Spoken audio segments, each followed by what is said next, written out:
હરે કૃષ્ણ મિત્રો, જય માતાજી. સ્વાગત છે તમારું અમારી યુટ્યુબ ચેનલમાં. મિત્રો, અમદાવાદ જેવા એક શહેરમાં એક પરિવાર રહેતું હતું અને આ પરિવારમાં કોમલ નામની એક દીકરી હતી. દીકરીની ઉંમર 22 વર્ષની થઈ હતી, એટલે 2 વર્ષથી એના લગ્ન માટે છોકરો જોવાનું ચાલુ હતું. પરંતુ કોમલને પસંદ આવે એવો છોકરો હજુ સુધી ક્યાંય મળ્યો નહોતો. કોમલ હજુ કોલેજમાં અભ્યાસ કરી રહી હતી અને આ વર્ષે જ એનો અભ્યાસ પૂરો થવાનો હતો. એવામાં એક છોકરો કોમલને પસંદ આવ્યો અને સામે છોકરાને પણ કોમલ પસંદ આવી ગઈ. એટલે ધીરે ધીરે વાત આગળ વધી અને બંનેની સહમતિ અને બંનેના પરિવારની સહમતિથી કોમલની સગાઈ નક્કી કરવામાં આવી. અને સગાઈ કરી ત્યારે એવું નક્કી કર્યું હતું કે કોમલનો અભ્યાસ પૂરો થયા બાદ ત્યારબાદ લગ્ન કરવામાં આવશે. હવે ધીરે ધીરે સમય વીતવા લાગ્યો અને કોમલનો અભ્યાસ પણ પૂરો થઈ ગયો. અભ્યાસ પૂરા થયા બાદ ખૂબ જ ધામધૂમથી દીકરીના લગ્ન કરવામાં આવ્યા. લગ્ન બાદ દીકરી એના સાસરિયામાં જતી રહી હતી અને 1 મહિના બાદ કોમલ પહેલીવાર પિયરમાં રોકાવા માટે આવી હતી. ત્યારે તેનું મોઢું જોઈને એના પિતાજી સમજી ગયા કે મારી દીકરીનો ચહેરો મારાથી કંઈક છુપાવી રહ્યો છે. પહેલા દિવસે તો આખો દિવસ બધા સાથે તે ખૂબ હસી મજાક કરી અને ખૂબ આનંદથી દિવસ પસાર કર્યો. અને રાત્રે એકાંતમાં પોતાની દીકરી પાસે જઈને પિતાજી પૂછવા લાગ્યા કે બેટા, તારો ચહેરો કેમ સાવ ફીકો પડી ગયો છે? દીકરી, તને શું થયું છે?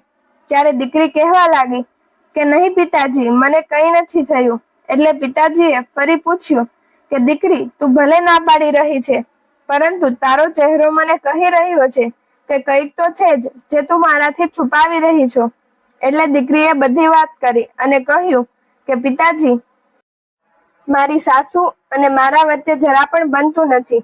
મારા પતિ અને સસરા ખૂબ સારા છે, પરંતુ સાસુમાનો સ્વભાવ ખૂબ ખરાબ છે. મારા સાસુમાં રોજ વાતમાં મને ટોક કર્યા રાખે છે અને ન બોલવાનું બોલે છે. દીકરીની વાત સાંભળી એટલે પિતાજીને આ વાત થોડી ગંભીર લાગી. ત્યારે પિતાજીએ પોતાની દીકરીને એટલું કહ્યું કે દીકરી, આ વાતનું સોલ્યુશન હું તને કાલે આપીશ.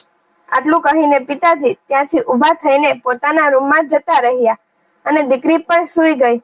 બીજા દિવસે સવારે ઉઠીને દીકરીએ તૈયાર થઈને નાસ્તો કર્યો અને સોફા પર બેઠી હતી. ત્યારે જ એના પિતાજી પણ તૈયાર થઈને બહાર આવ્યા અને એને પણ નાસ્તો કર્યો અને દીકરીની પાસે આવીને બેસી ગયા અને કહેવા લાગ્યા કે દીકરી, આજે હું તને તારા પ્રોબ્લેમનું સોલ્યુશન આપી દઈશ. આટલું કહીને પિતાજીએ આગળ કહ્યું કે દીકરી, તારા માટે તારા સાસુ દુશ્મન સમાન છે, પરંતુ કહેવાય છે કે દુશ્મનને હરાવવો હોય તો એને સારી રીતે જાણવો પડે. એટલે તું તારી સાસુમાં સાથે 3 મહિના સુધી હું જેમ કહું એવી રીતે રહેવાનું ચાલુ કરી દે. પહેલા આપણે તારા ઘર વિશે અને તારા સાસુમા વિશે બધું જાણી લઈએ અને ત્યારબાદ એના ઉપર કેસ કરીશું અને એને ફસાવી દઈશું. પિતાજીની આવી વાત સાંભળીને દીકરીને પણ એવું લાગ્યું કે ફક્ત 3 મહિનાની તો વાત છે. એટલે દીકરીએ હા પાડી અને એવું કહ્યું કે પિતાજી, તમે જેમ કહેશો એમ કરવા માટે હું તૈયાર છું, પરંતુ મારે કેવી રીતે રહેવાનું છે એ તો જણાવો. ત્યારે એના પિતાએ જવાબ આપીને કહ્યું કે જો દીકરી, તારે 3 મહિના સુધી તારા સાસુ અને ઘરના બધા જ લોકો સાથે ખૂબ પ્રેમથી રહેવાનું છે. તું તારા સાસરિયામાં એક આદર્શ વહુ બનીને રહેજે અને તારા સાસુ કંઈ પણ કહે તો એની સામે ક્યારેય બોલતી નહીં.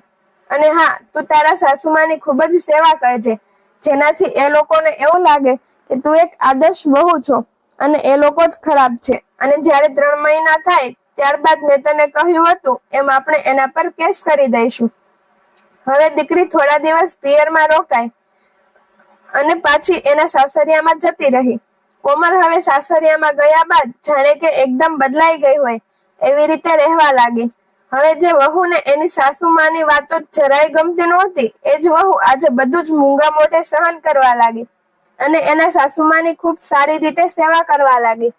એના સાસુમાં કંઈ કહી દે તો એ હસતું મોઢું રાખીને સાંભળી લેતી અને સાસુમા સામે ગુસ્સો કરવાના બદલે હસીને જવાબ આપવા લાગી. પોતાની વહુ આટલી બધી બદલાઈ ગઈ હતી એટલે એની સીધી જ અસર એના સાસુમા પર પડી અને એના સાસુમાને હવે પોતાની વહુ પસંદ આવવા લાગી અને એ બધા જ પાડોશીઓને મોઢે પોતાની વહુના વખાણ કરવા લાગ્યા કે કોમલ એની સાસુના પગ દબાવી દેતી અને ક્યારેક એને મજા ન હોય ત્યારે ખૂબ સેવા ચાકરી કરતી અને સામે એના સાસુમાં પણ ક્યારેક વહુને ઊંઘ આવી ગઈ હોય તો એને ઉઠાડવાની જગ્યાએ આરામ કરવા દેતી અને ઉલટાની ઠંડીના સમયમાં વહુ સૂતી હોય તો એને ઓઢાડી દેતી.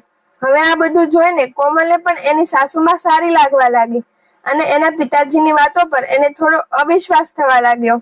હવે કોમલ એવું વિચારી રહી હતી કે મારે મારા સાસરિયાના લોકો પર કેસ કરવાનો વિચાર ન કરવો જોઈએ, કારણ કે હવે તો મારા સાસુ પણ મને ખૂબ સારી રીતે સાચવે છે. આવું વિચારીને એક દિવસ કોમલે એના પિતાજીને ફોન કર્યો. એટલે સામેથી પિતાજીએ કહ્યું કે બોલ બેટા, મને ખબર છે કે તે મને શા માટે ફોન કર્યો છે, કેમ કે તે મને એવું જણાવવા માટે ફોન કર્યો છે કે તારે હવે તારા સાસુમા ઉપર કેસ નથી કરવો. કોમલે પિતાજીની આવી વાત સાંભળી એટલે એને આશ્ચર્ય થયું અને એ વિચારવા લાગી કે મેં તો મારા પિતાજીને કોઈ પણ પ્રકારની વાત નહોતી કરી, તો પછી એને ખબર કેમ પડી ગઈ હશે. ત્યારબાદ કોમલ કહેવા લાગે કે નહીં પિતાજી, હવે મારે આ ઘરમાં જ રહેવું છે. આ ઘર મને ખૂબ ગમે છે. હવે તો હું મારા સાસુને ખૂબ વહાલી લાગુ છું, એટલે હવે મારે મારા સાસરિયા ઉપર કેસ નથી કરવો અને મારે આ ઘરમાં રહીને મારા સાસુ સસરાની સેવા કરવી છે. ત્યારે પિતાજીએ થોડું હસીને એવું કહ્યું કે દીકરી, મેં તને પહેલા એવું કહ્યું હોત કે તારે ત્યાં જ એ જ ઘરમાં રહીને બધું સહન કરવું પડશે અને તારે જ તારા સ્વભાવમાં સુધારો કરવો પડશે, તો કદાચ આજે તને હું પણ ખરાબ લાગ્યો હોત. પરંતુ આજે તને સમયે એવું શીખવાડી દીધું છે કે કદાચ તું ખુદને બદલી શકીશ તો તારી સાસુ પણ બદલાઈ જશે. અને ખરેખર આજે એવું જ થયું છે. દીકરી, તું ખુદ બદલી ગઈ છો, એટલે તારા સાસુમાં પણ બદલી ગયા છે અને હવે તું અને તારા સાસુમાં માં દીકરીની જેમ રહેવા લાગ્યા છો.